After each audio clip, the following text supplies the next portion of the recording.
बोलिए जगदम्बे मैया की। आप सभी बड़ी ध्यान से मेरी बात को सुनना कि गौ कथा का प्राकटीकरण कैसे हुआ है। आप सभी के मन में प्रश्न चल रहा होगा कि गौ माता जी के तन में देवता भी विराजमान हो गए हैं, गौ माता पशु नहीं, ये भी बता दिया है। लेकिन ये गौ कथा का प्राकटीकरण हुआ कहां से और कब इसका प्राकटीकरण हुआ और कब इस कथा को किसने और किसको सुनाई थी, तो मेरे भाई बहन ध्यान से सुनिए। कहते हैं कि एक बार शिव भोले बाबा के तेज के कारण इस कथा का प्राकटीकरण होता है कि धरती माता जब हिरण्यकश्यपु के कारण ये धरती माता को समुद्र में जलमग्न करके जल में छुपा रखा था,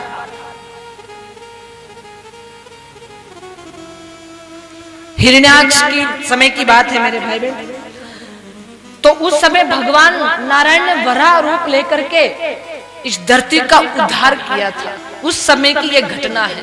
ये बात वराह पुराण के 267वें अध्याय के 6वें श्लोक में बड़े विस्तार से लिखी है। आप अगर वराह पुराण पढ़ेंगे तो आपको अच्छे से मिल जाएगा।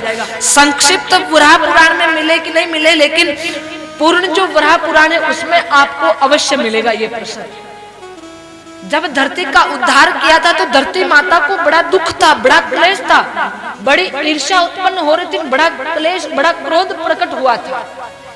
तब इनका शोक मिटाने के लिए भगवान वराह ने यह कथा सुनी। कहा कि देवी, एक बार भगवान महादेव के तेज से औरव ऋषि, जिनका नाम आप लोगों ने सुना होगा, नहीं सुना हो तो इस बात को ध्यान से सुनना। औरव ऋषि के बगीचे में भगवान महादेव का एक तेज गिर गया था और तेज गिरने से भगवान महादेव जी के तेज के कारण वो औरव ऋषि का जो बगीचा था, बाग था, औरव ऋषि प्रकृति प्रेमी थे, वृक्ष प्रेमी थे, पेड़ पौधों के प्रेमी थे, और उनका जो बाग जला उसके कारण औरव ऋषि को बड़ा क्रोध हुआ। औरव ऋषि का उपवन, बाग, वृक्ष सब के सब जल करके राख हो गए, तहस नहस हो गए। इस कारण से औरव ऋषि को बड़ा क्रोध हुआ और क्रोध में मेरे भाई बहन उन्होंने ये जाना भी नहीं कि किस कारण से हुआ, किस वजह से हुआ, क्या हुआ, क्यों नहीं हुआ, ये सारी बातें तो उनको छोड़ दी और शिव भोले बाबा को श्राप दे दिया कि जिसके कारण और जिसने मेरे इस उपवन को जलाया है, मेरे बाग को जलाया है, उस व्यक्ति के उसके शरीर में बिना रुकावट के जलन शुरू हो जाए। जलन शुरू हो जाए तो शिव भोले बाबा के तन में तो आग सी प्रकट हो गई, पूरा शरीर आग में जलने लगा, बड़ा परेशान होने लगे शिव भोले बाबा, पूरी पृथ्वी में घूमने लगे, बड़े दुखी होकर के घूमने लगे, तांडव रचने लगे। मेरे भाई बहन, इसमें शिव भोले बाबा ज्यादा परेशान होने के कारण पूरी पृथ्वी संकट में आ गई। बात समझ में आ रही ना आप लोगों को? पूरी पृथ्वी संकट में आ गई। अब संकट में आई पृथ्वी को सभी देवी देवता ने देख करके ब्रह्मा जी सहित, देवराज इंद्र सहित सभी औरव ऋषि के पास गए, जाकर के प्रार्थना की कि ऋषिराज, ये तो भगवान महादेव का तेज था और अनायासी या इस धरती पर गिर पड़ा था, इसलिए आपका उपवन जल गया है। उनको पता भी नहीं था और आपने अनजाने में उनको श्राप दे दिया। अब उनका तन में आग लग रही है, शरीर जल रहा है, शरीर में बिना रुकावट के तेज से आग लग रही है, उनके पास में कोई नहीं जा पा रहा है और पूरी की पूरी सृष्टि पृथ्वी इस कारण से संकट में है और आप इसका कोई कृपा करके निदान, इसका कोई मार्ग निकालिए।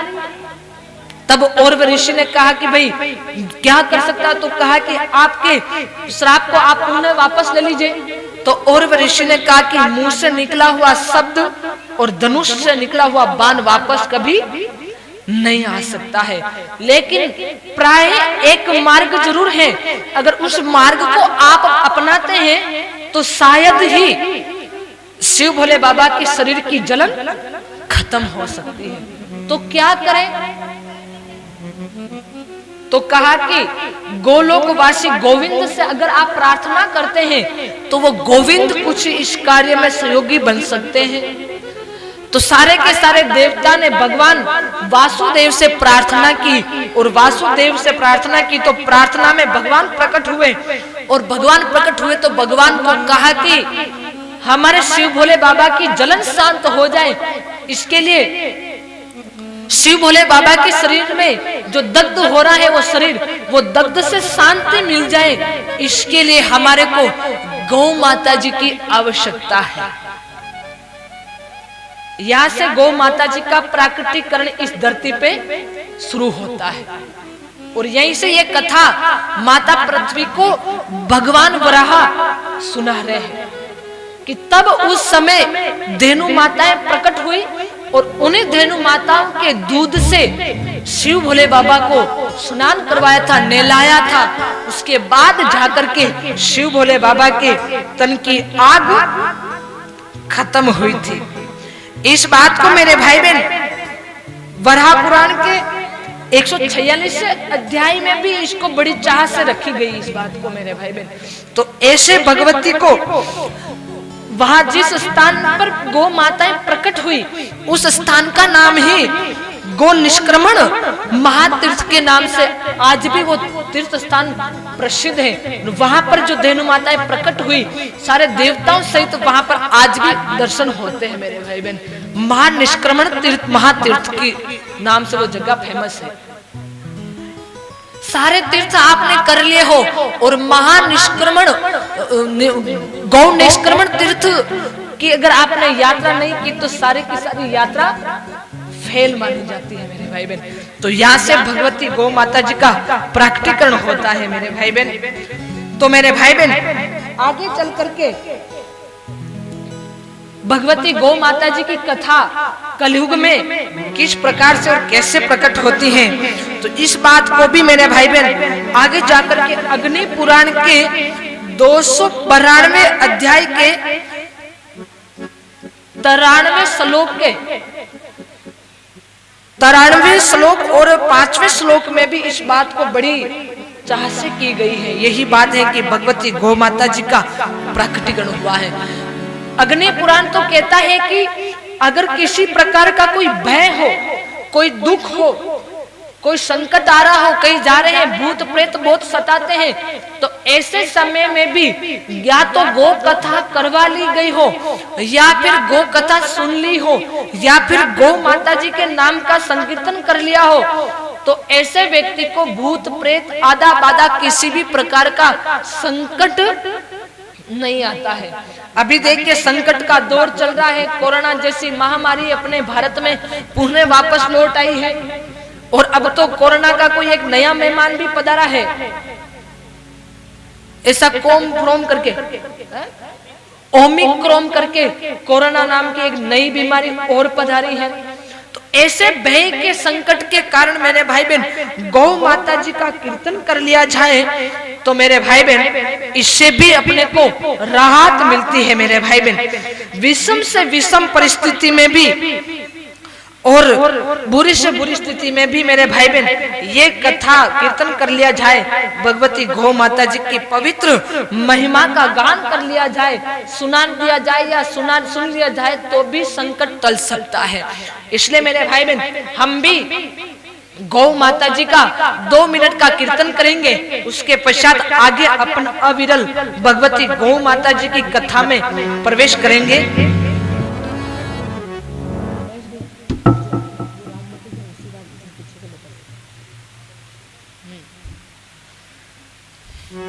मेरे भाई बहन आप सभी साथ साथ में बोलने का प्रयास करना कि अपने जीवन में कोई भय नहीं आए, कोई कष्ट नहीं आए, कोई दुख नहीं आए, कोई रोग हो तो भी भगवती के इस कीर्तन से भगवती को हृदय में स्थापना करके भगवती का हृदय से ध्यान करके इस कीर्तन का आप सभी बड़ी ध्यान से मेरे साथ साथ बोलने का प्रयास करना। जय जय गौ माता, जय जय गौ माता, जय जय गो माता, जय जय गो माता, जय जय गो माता, जय जय गो माता। कृपा करो माँ, कृपा करो माँ, दीन दया। जय जय गो माता, जय जय गो माता,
बोलिए गैया मैया की।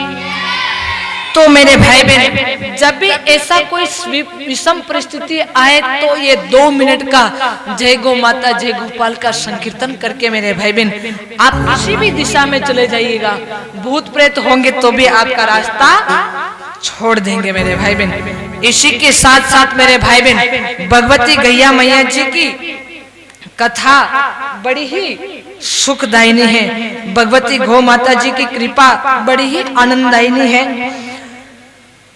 आगे चल करके मेरे भाई बहन कथा का प्राकटीकरण विशेष रूप से कलयुग में जो भगवान वराने भगवान प्रभु श्री रामचंद्र जी ने जो कथा सुनाई है, जो कि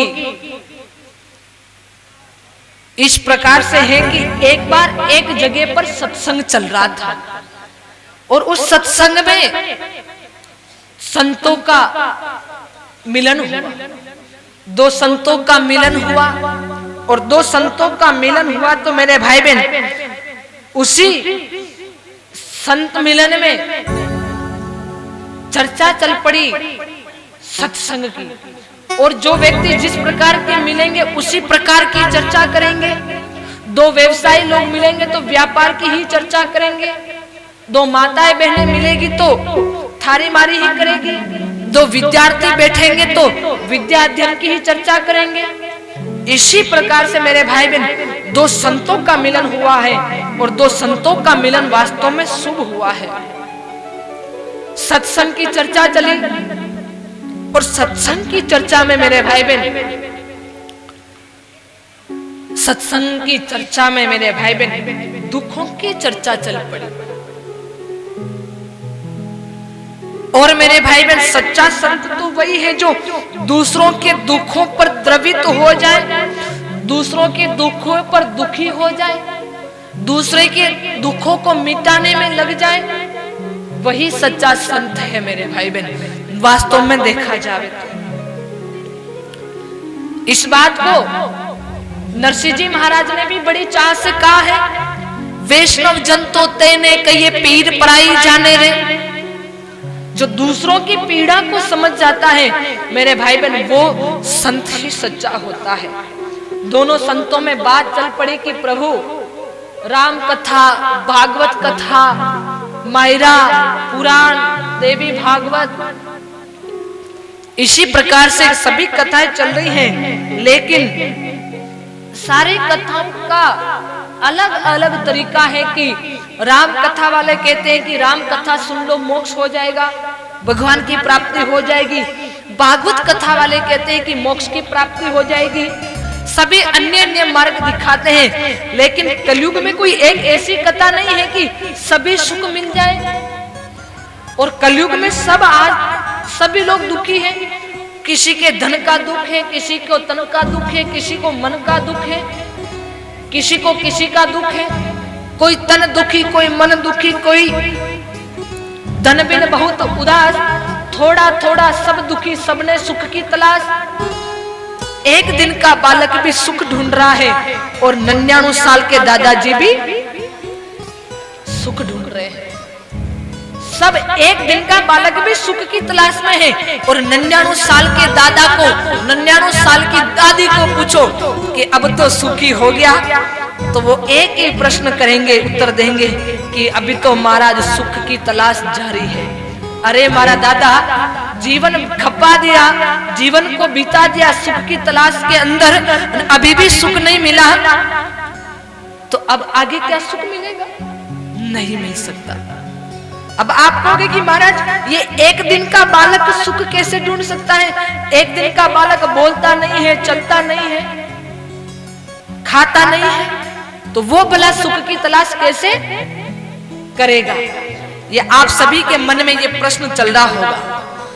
सच्ची बात है कि मेरे भाई बहन, एक दिन का बालक सुख बोल नहीं सकता, चल नहीं सकता, खा नहीं सकता है, लेकिन एक दिन का बालक रो तो सकता है ना। और कोई भी व्यक्ति कब रोता है? कोई ना कोई दुख होता है तभी रोता है। सुख में कोई रोता है क्या? दुख में ही सबको याद आता है। दुख में सुमिरन सब करे, सुख में करे ना कोई, जो सुख में सुमिरन कर ले दुखी काहे को होय। और एक दिन के बालक को बड़ा दुख नहीं है ज्यादा कोई, एक दिन के बालक को मेरे भाई बहन दुख है सिर्फ माँ के दूध का भूख लगती है। तो जैसे ही वो बालक रोता है माँ दूध पिला देती है और बालक सुखी होकर के सो जाता है। एक दिन का था तो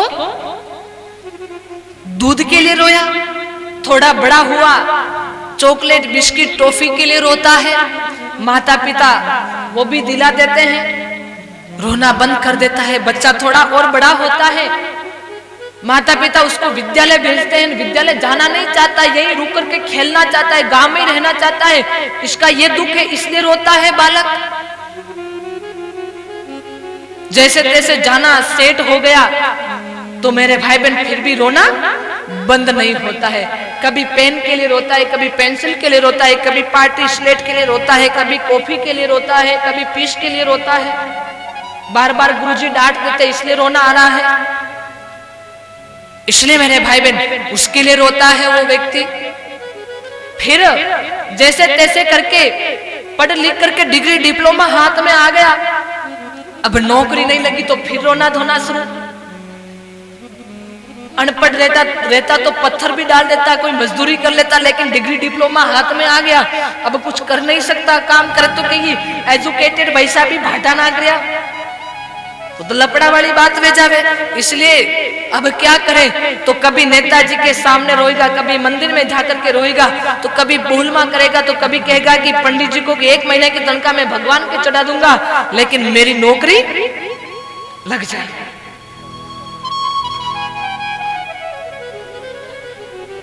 नौकरी लग गई और नौकरी लगने के बाद मेरे भाई बहन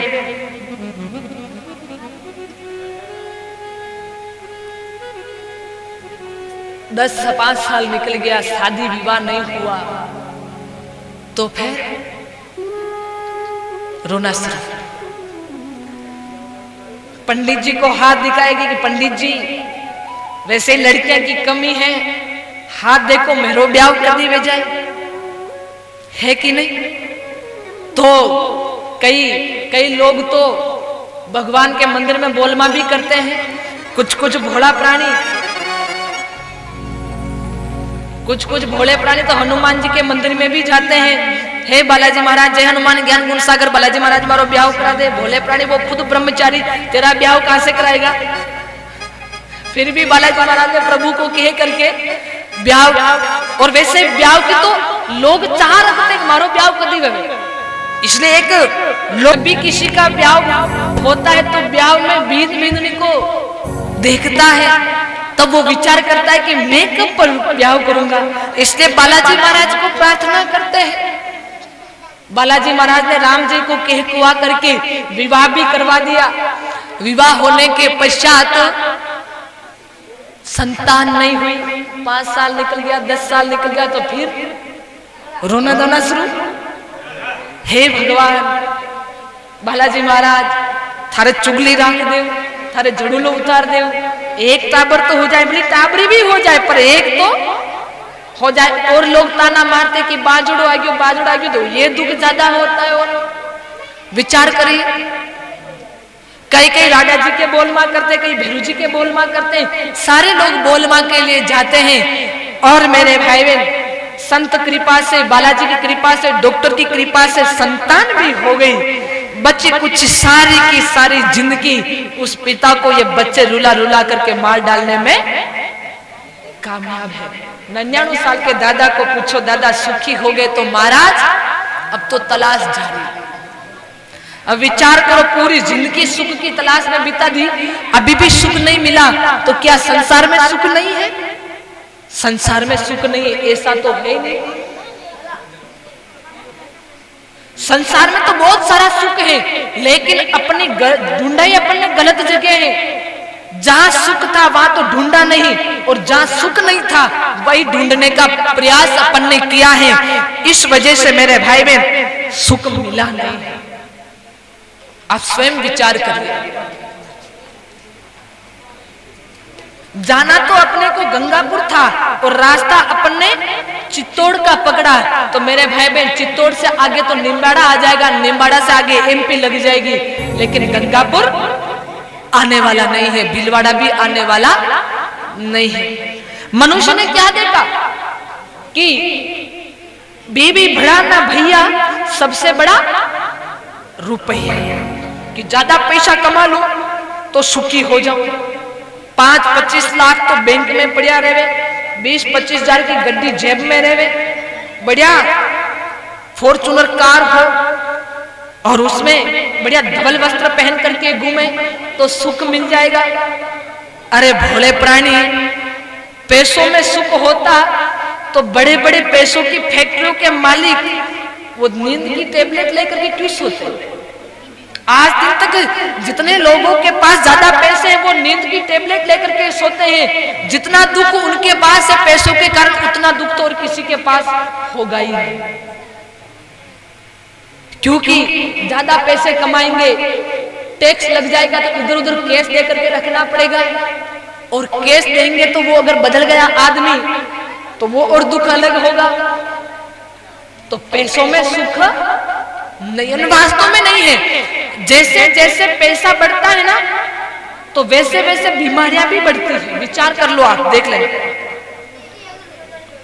अब देखिए, आपको तो ऐसे कैसे, कोई भी गरीब व्यक्ति होगा अस्पताल जाएगा, अपने गांव में तो महावीर जी के क्लिनिक है ना, वहां जाएंगे और इंजेक्शन लगवाया, 2 टेबलेट ली और उनको पूछेगा कि डॉक्टर साहब कोई पथ परहेज रखना है क्या? तो डॉक्टर साहब कहेगा अलड़ भलड़ तू सब खा, तेरे को कोई पथ परहेज? और आज दिन तक मुझे बताओ, कोई गरीब व्यक्ति के बाईपास सर्जरी हुई क्या कभी किसी की? नहीं होना। जितने करोड़पति है उनकी बाईपास सर्जरी हुई है, और वही करोड़पति व्यक्ति जब अस्पताल जाएगा 5,000 रुपए तो फीस के काउंटर पे जमा कराने पड़ेंगे, फिर 2,000 की फाइल बनानी पड़ेगी, फिर 5,000 में पूरी बॉडी चेकअप करवा करके डॉक्टर साहब के पास में आ जाएगा। डॉक्टर साहब के पास में आते ही करके डॉक्टर साहब कहेंगे, भैया घी तेल मत खाना, नमक मिर्ची मत खाना, गुड़ चीनी मत खाना, क्योंकि घी तेल खाएगा 2 लोग तो पहले आ चुके हैं, 2 बार बाईपास सर्जरी हो चुकी है, अब 3री बार में आएगा, राम नाम सत्य हो जाएगा, इसलिए घी तेल तो खाना नहीं। मैं तो खाता हूं घी तेल। फिर कहेंगे कि भाई गुड़ शक्कर मत खाना, क्योंकि शुगर तो 300 से ऊपर चल रही है, भाई ज्यादा शक्कर खाएगा तो मर जाए, शक्कर तो खानी है। फिर आगे कहेंगे कि नमक मत खाना और मिर्ची मत खाना, एसिडिटी हो जाएगी मिर्ची खाओगे तो, और नमक खाओगे तो बीपी बढ़ जाएगी, ब्लड प्रेशर बढ़ जाएगा। अब विचार करो कि मानव तन मिला है, नर्तन मिला है, घी तेल मत खाओ, गुड़ चीनी मत खाओ, नमक मिर्ची मत खाओ। विचार करो, जितने पैसे बढ़े हैं उतनी बीमारियां भी बढ़ गई। जाने तो माताएं बहनें सोच रही है कि महाराज माँ के पैसा ने कहीं करे, माँ के तो साल भर में 1-2 तोड़ों का आइटम गला में आ जावे, राम नाम में मार लिया, नेकलेस वेकलेस है कि नहीं, वो 1 तोड़ा आइटम हर साल को आ जावे तो माँ के तो कैसे चावे, बस माँ के तो सुखी वे जाओ। सोना को नाम लीधो तो माताओं के चेहरे को देखो, गार्डन गार्डन हो गया। हाँ हमारा तो सोना दे ही गया जाने। पर मेरी माताओं, सोने में भी सुख नहीं है। अगर सोने में सुख होता तो रावण की लंका तो पूरी सोने की थी, जिसकी दीवारें भी परकोटा पूरा सोने का था, दीवारें सोने की थी। उसी सोने को देख देख करके रावण मर गया, पर सुख उसको भी नहीं मिला। आप कहोगे कि रावण तो पापी था, मैं तो माँ के धर्मात्मा हाँ। धर्मात्मा हो माताओं आप, जब भी तो धर्म सभा में पधारी हो, बाकी पापिया को तो इस गेट के अंदर ही एंट्री कोई नहीं। जो ज्यादा साल भर में पाप करता है वो इस गेट से बाहर, बालाजी महाराज ने पहले कह दिया कि आप लोगों के अंदर एंट्री नहीं। जिन्होंने अच्छा पुण्य किया है, धर्म किया है, उनको ही बालाजी महाराज ने घर में चौक में इस धर्म सभा में प्रवेश दिया है। तो मेरे भाई बहन, वो पापी था ना, आप धर्मात्मा है, बिल्कुल है धर्मात्मा, तभी आप धर्म सभा में आकर के विराजमान हुई। अब आप विचार करिए, धर्मात्मा की बात करें तो माता सीता जी से तो धर्मात्मा आप नहीं है इतनी बड़ी, तो माता सीता जी कितनी बड़ी धर्मात्मा थी। अपने पतिव्रत धर्म को निभाने के लिए, पति की सेवा के लिए मुखमली गद्दों को, बिस्तरों को छोड़ करके, मेल की सुख सुविधाओं को छोड़ करके, दास दासियां जिनकी सेवा करते उनको सबको छोड़ करके जगत जननी माँ भगवती जी सिया जी अपने पति प्रभु श्री राम के साथ वन जंगल में चल पड़ी। जंगल में भी मंगल था मेरे भाई बहन। कब तक? जब तक माता सीता जी ने सोने का हिरण नहीं मांगा तब तक। मैंने तो सुना है यहाँ पर तो रामलीला भी होती है, तो रामलीला का ये प्रसंग तो आप लोगों ने देखा ही होगा, सुना ही होगा। विचार करिए, एक बार बेटी माता सीता पंचवटी के अंदर, और पंचवटी के सामने सोने का मृग देखा, हिरण देखा, माता सीता जी का मन ललचाया। मन ललचाया तो मेरे भाई बहन कहा प्रभु से कि प्रभु मेरे को सोने का हिरण दे दो। प्रभु ने कहा देवी ये सोने का है, दुख देगा, लेकिन नारी हट के आगे किसकी चले। नारी अगर एक बार थंब रोक देती तो वो थंब कोई पार दे, इसकी किसी की हिम्मत नहीं है। मेरे भाई बहन, प्रभु श्री राम ने कहा देवी समझ जाओ, लेकिन माता सीता जी समझे नहीं। तो कहा इतना सा सोना आपको समझ में नहीं, समझ आएगा नहीं, मैं रावण की बुद्धि पलटता हूँ और वो पापी आपको आकर के उठा करके सोने की लंका में ले जाएगा, और उसी लंका में जब आप चारों तरफ सोने को देखोगी तब जाकर के आपकी अक्ल ठिकाना आ जाएगी, बुद्धि ठिकाना आ जाएगी। सोना सुख नहीं, दुखी दुख देता है। तो विचार करो, माता सीता जी को सोना सुख नहीं दिया तो क्या आपको देगा? नहीं देगा। महाराज वो तो त्रेता युग की बात थी, कलयुग में तो सोना ही सुख देवे। तो कलयुग की चर्चा कर लो। कलयुग में आप लोगों के गला में एक आधा तोड़ा को कोई राम नामी मादल्य हो, ताबीज कोई लोकेट हो गले में, और बढ़िया सुंदर गद्दे हैं, आप कहोगे तो मुकम्मली गद्दे मंगवा दूंगी, ओढ़ने की व्यवस्था अच्छी से कर दूंगी, और कह दूं कि इस जगह खुले गगन में यहाँ सोना है तो कि नींद आवे? नहीं आवे ना। हाथ गला में जाएगी, है कि क्यों, है कि क्यों, है कि क्यों। तो विचार करो, एक आधा तोड़ा की टुकड़ी चैन से सोने नहीं देती है, तो विचार करो सोने में सुख ढूंढोगे तो आपको मिलेगा क्या? जा दो महाराज, माँ के सोना ने कही कर, माँ के तो 2 मकान को कमरों है, वो 2 कमरा को मकान है, जो 14 कमरा को मकान हो जाए तो सुखी वे जावे। थोड़ा थोड़ा किराया आबो करे 1500 रुपया महीना को, ना तो काम करना पड़े, लाइट बिल भी निकल जाए, माँ को भी गुजारा चाल जावे, है कि नहीं? 14 कमरा को मकान वेवे तो सुख मिले कि नहीं मिले? नहीं मिलता है, वास्तव में नहीं मिलता है। अरे भाई 2 कमरे का मकान था, तब तक दीपावली लिपा पोती बढ़िया अच्छी तरह से हो जाती, पेंटिंग अच्छे से हो जाती, कलर हो जाता था। लेकिन जब से 14 कमरों के बना है ना, तब से दीपावली वो झाले भी नहीं झटके जाते हैं। ऊपर से मैडम जी झाड़ू निकालते जब नीचे आती ना, तो कमर में 3 बार मालिश करनी पड़ती है, जब जाकर के वो कचरा ऊपर से नीचे आता है। आप स्वयं विचार कर लो। जाने दो महाराज, माँ के कमरा नहीं करते, माँ के तो टाबर हो जावे तो टाबर सुखी कर दे, नहीं टाबर तो होनी चाहिए। टाबर सुखी करने वाले टाबर भी नहीं है, टाबर होने चाहिए, बच्चे होने चाहिए, पर बच्चों में भी सुख नहीं। आप कहोगे कि कैसे? तो बड़े तरीके से समझेंगे। वैसे संतान कितनी होनी चाहिए? बच्चे कितने होने चाहिए? बच्चे हो या बच्चियां हो, कितने होने चाहिए? 2। और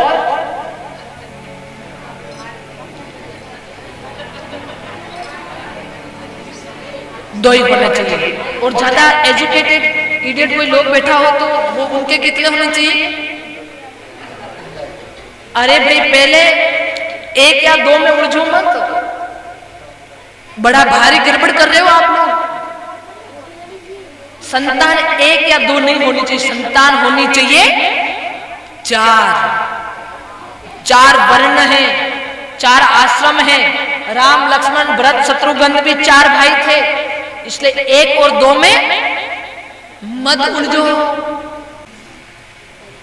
अजगर करे ना चाकरी, पंछी करे ना काम, दास मलुका के सबके दाता राम।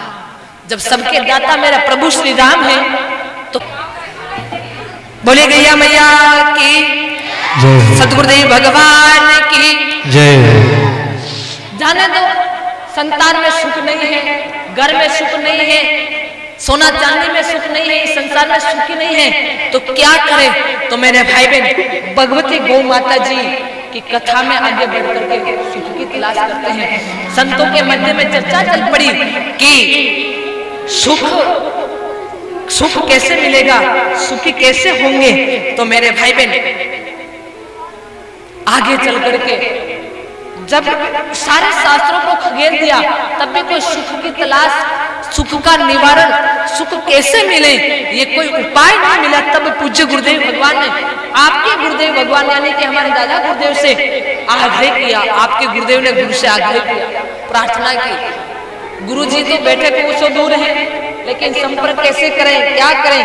तो मेरे भाई बहन इसी बात को पूज्य गुरुदेव भगवान ने बड़ी चाह के साथ में गुरु का ध्यान किया। श्री गुरु पद नख मणिगण ज्योति सुमिरत दिव्य दृष्टि ही होती। बंदहु गुरु पद पदम परागा, सूरज सुभाष सरस अनुरागा।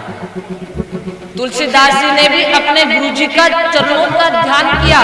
उसी प्रकार से पूज्य गुरुदेव ने गुरुदेव के चरणों की नख का ध्यान किया, शरीर का ध्यान नहीं किया। विचार करें, चरण की नख भी एक मणियों, हजारों मणियों के समान का प्रकाश कर देती है। तो विचार करें, शरीर का ध्यान करेंगे तो गुरुदेव समक्ष प्रकट हो जाता है। जैसे ही गुरुदेव की चरण का नख का ध्यान किया मेरे भाई बहन, हृदय में आपार प्रकाश प्रकट हुआ। और प्रकाश में पूज्य गुरुदेव भगवान ने कहा, वत्स क्या बात है? कहा गुरुदेव, संसार के सभी जीव दुखी हैं, उनको सुख कैसे मिले और सुख की चाह रख करके सुखी हो करके परम तत्व को प्राप्त कैसे हो, इसके बारे में जानना है। तो कहा रे वत्स, इसके लिए तो भगवती गौ माता जी की शरण ले लो, वही भगवती आपको सुखी करेगी। लेकिन शरण लेने से पहले आपको उसकी महिमा सुननी पड़ेगी। तो कहा कि उसकी महिमा कौन सुनाएगा? तो कहा कि उसी का भक्त जो होगा वो सुनाएगा। खाली 10 मिनट और विराजे, आप सभी अभी आरती होने वाले हैं। मेरे को भी आपसे ज्यादा जल्दी है क्योंकि 10 बजने में ही है, क्योंकि आप लोगों घर तक जाएंगे, मुझे अभी 1 घंटे का भजन और करना पड़ेगा मेरे आवाज पे जाकर के, इसलिए आप आराम बैठो। बोले गैया मैया की जय हो। तो कहा कि जो जिसका भक्त है वो भगत ही आपको कथा सुनाएगा। लेकिन सुनाएगा कहा कि चैत्र शुक्ल प्रतिप्रधा विक्रम संवत 2068 की चैत्र नवरात्रि में आपको ठाकुर जी स्वयं आकर के कथा सुनाएंगे। प्रभु श्री राम आकर के कथा सुनाएंगे। मेरे भाई बहन, भक्ति की भूमि कर्नाटक में इस कथा का कार्यक्रम रखा गया और वहीं पर पूज्य गुरुदेव भगवान विराजमान थे। और वहीं पर मेरे भाई बहन मध्य रात्रि के समय में एक प्रकाश पुंज प्रकट हुआ और उसी प्रकाश पुंज में से मेरे भाई बहन मेघ की गर्जना से आवाज आकर के गुरुदेव को आवाज लगाई, बताओ गोपाल किसने बुलाया है? तो गुरुदेव ने कहा कि गो कथा सुननी है। अलग अलग प्रलोभन दिया था भगवान ने कि ये कथा ले लो, ये कथा ले लो, इससे सुन लो, ये सभी के दुख मिटा देगी। लेकिन नहीं, गो कथा ही सुननी है। तो कहा कि गो कथा का प्राकटीकरण तो वराह पुराण के मतानुसार भगवती इस प्रकार से सभी के दुख मिटाती है। आगे जाकर के प्रभु ने कहा कि जिस देवी की मैं कथा सुनाने जा रहा हूं उसी देवी के कष्ट हरने के लिए मैं बार बार धरती पर अवतरित हुआ। यहां तक कि मैं अगर भूगर्भ में था या मैं परलोक में था तो भी इस धरती पे जब जब भी मैं अवतरित हुआ, मैं जब जब भी अवतरित हुआ, तब तब गौ माता ही मुझे पुकारती है, और गौ माता के कारण ही मैं इस धरती पे आया हूं। कहा प्रभु आप गौ माता की कृपा से कैसे भूगर्भ से निकले हैं? तो मेरे भाई बहन, कथा बताते हुए भगवान ठाकुर जी प्रभु श्री रामचंद्र जी कह रहे हैं कि मैं नाथ द्वारा में जो श्रीनाथ जी के रूप में बैठा हूं, मैं जहां बैठा हूं मैं वहां प्रकट नहीं हुआ हूं। मैं जहां पर बैठा हूं मैं वहां प्रकट नहीं हुआ हूं, मेरा प्रकटीकरण कोई और हुआ है और मुझे यहाँ पर लाकर के बिठाया गया है। उसके बाद मैं मेवाड़ का राजा बनकर के, महाराजा बनकर के मैं यहीं पर गौ माता की सेवा में उपस्थित हूं। कहा प्रभु कैसे? तो कहा कि वृंदावन के पास में एक जतिपुरा नाम का गांव है। आपने सुना होगा, कुछ लोग वृंदावन गए होंगे, तो छोटा सा गांव है, गो भक्ति उस गांव के लोगों में रग रग में बसी हुई है। उस जतिपुरा नाम के गांव में एक ग्वाला था। ग्वाला का मतलब गाय धन वाला, और वाला किसको कहते हैं? आप लोगों को अच्छी तरह से पता है कि जो अधिक प्रिय होता है, अपने मेवाड़ी शब्द में जो ज्यादा प्रिय वस्तु चीज हो तो उसको कहते हैं वाला। अगर मान लीजिए डंडा भी अगर ज्यादा प्रिय होगा तो क्या कि ये मने घड़ी वाली है, अगर टूट जाओ तो कलेजे में खड्डा पड़ जाता है। और कोई अच्छा सुंदर बच्चा हो जो मुस्कुराता हो, जो दादा की, पिताजी की, अंकल जी की सबकी बात मानता हो, तो सब लोग क्या कहते हैं कि वो तो मने घड़ों वालों है। केवे कि नहीं केवे? तो जो गाय माता जी को प्रिय लगे, जो गाय माता जी को अच्छा लगे, उसको कहते हैं ग्वाला। वहां पर वो ग्वाला रहता था, प्रतिदिन गौ माता जी की सेवा करता, जंगल में चरा करके लाता और उन्हें घर पे शाम को जिन जिन की गाय होती उनके घर पे गाय माताएं चली जाती। मेरे भाई बहन, ऐसे करते करते काफी दिन बीत गया था, लेकिन उनमें से एक गाय माता थी जो एक पेड़ के नीचे जाकर के बिना पाव से ही वहां पर दूध का अभिषेक करती थी। यह सिलसिला काफी 1.25 महीने तक चला, लेकिन उस गौ माता जी के सेवक ने, पुजारी ने कभी किसी से कोई शिकायत नहीं की। और शिकायत नहीं की तो मेरे भाई बहन, अंत में जब शिकायत किसी से नहीं की तो क्रोध तो आ जाता है कि भाई जो ग्वाला चराने जा रहा है, कहीं ये ग्वाला ही इस गाय माता का दूध तो नहीं निकाल लेता है। इस कारण से बीच गांव में ही उसको 2-4 गाली दे डाली। उस ग्वाले ने कहा कि भाई दूध चोरी करना और पूत चोरी करना बराबर है, मेरे संस्कार में तो ऐसा है नहीं। आप मुझे 2 दिन का वक्त दीजिए, इस गाय का दूध जाता का है, मैं इसकी पूरी जांच करके लाऊंगा। 2 दिन का समय दे दिया। वो गया पुण्य चराने के लिए गौ माता जी को। गौ माता जी जैसे पूरे दिन चरती, संध्या का टाइम होता, जैसे घर पे आने का टाइम होता गोधुली वेला में, और वो गौ माता सभी गौ माताओं से अलग निकल करके एक पेड़ के नीचे जाकर के दूध का अभिषेक करना लग जाती। एक दिन तो देखा कि भाई कोई भूत प्रेत होगा या ऐसे कोई गौ माता के थनों में कोई प्रॉब्लम होगी, किसी को कुछ नहीं बोला। लेकिन दूसरे दिन उसी स्थान पर तो कहा कि इस जगह पर कोई ना कोई भूत है जो गाय माता जी का दूध खींच लेता है। ये पूरी बात पूरे गांव में फैल गई। और एक बात हमेशा ध्यान रखना, नेगेटिव बात होती ना वो पूरे गांव में जल्दी फैल जाती है, पॉजिटिव बात नहीं जल्दी फैलती है, सच्चाई नहीं फैलती है, झूठ जल्दी पूरे गांव में फैल जाता है। तो के भी अधिपत्य रखने वाले भूत भावन भगवान भोलेनाथ बाबा, जिनको जो भोले बाबा जिनको इष्ट मानते हैं, ऐसे पुरुषोत्तम भगवान श्री कृष्ण का श्री विग्रह श्रीनाथ जी के रूप में प्रकट हुआ है।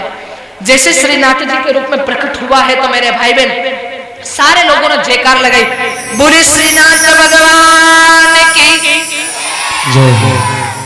तो मेरे भाई बहन जयकारों के साथ मूर्ति तो प्रकट हो गई है, लेकिन उस समय में आताताई मुगल बादशाह औरंगजेब का शासन था। वो अपने मंदिरों को तोड़ता था, मूर्तियों को खंडित करता था, मूर्तियों को उखाड़ उखाड़ करके फेंक देता था। तो ऐसे में क्या करे? तो सभी ने कहा कि राजा महाराजाओं की शरण ले लो। सब लोग एक एक राजा महाराजाओं के पास गए, लेकिन कोई किसी ने मुगल बादशाह से द्वेष भाव नहीं रखने के कारण मूर्ति को किसी ने स्वीकार नहीं किया। फिर उसी मूर्ति को वहां की असंख्य गौ माताओं के साथ में मेवाड़ की वीर भूमि महाराणा प्रताप के कुल में जो राजा महाराजा थे उनको ला करके या श्रीनाथ द्वारा में स्थापित करवा दिया।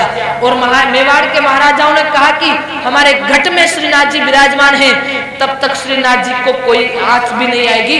और आज भी श्रीनाथ जी यहीं पर विराजमान है।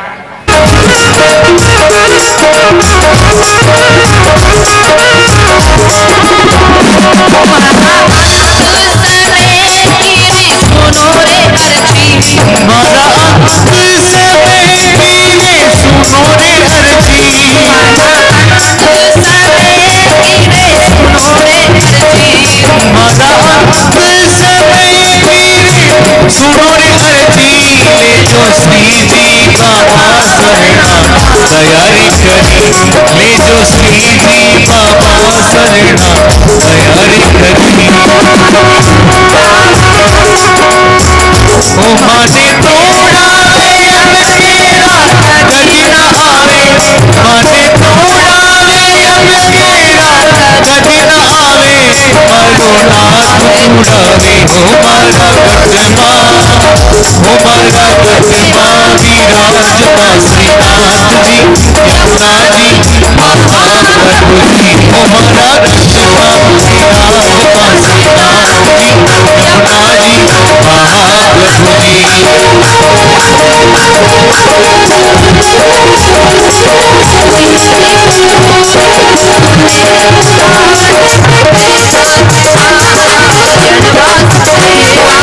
कृष्ण गोविंद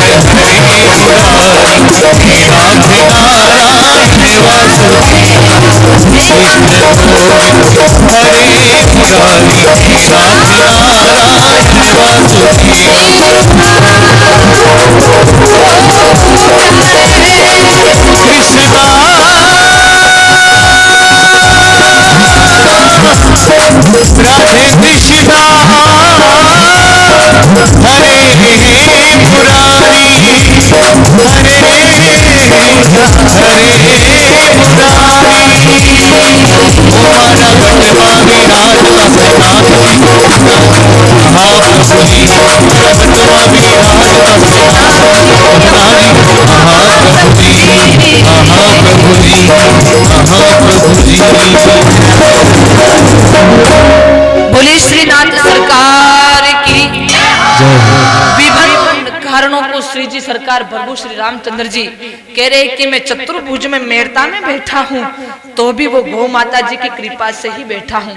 इतना ही नहीं, टोक और जयपुर की बॉर्डर पर खेड़ापति बालाजी के नाम से जो बालाजी महाराज की प्रतिमा है, वह प्रतिमा भी गौ माता जी के दूध के अभिषेक से ही प्रकट हुई है।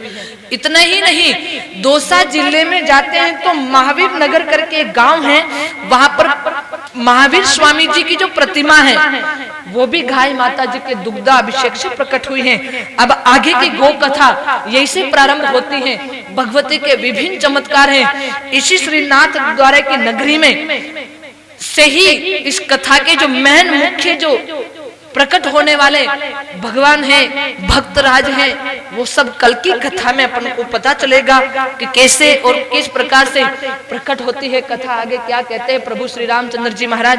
आज की कथा तो यही विराम लेगी।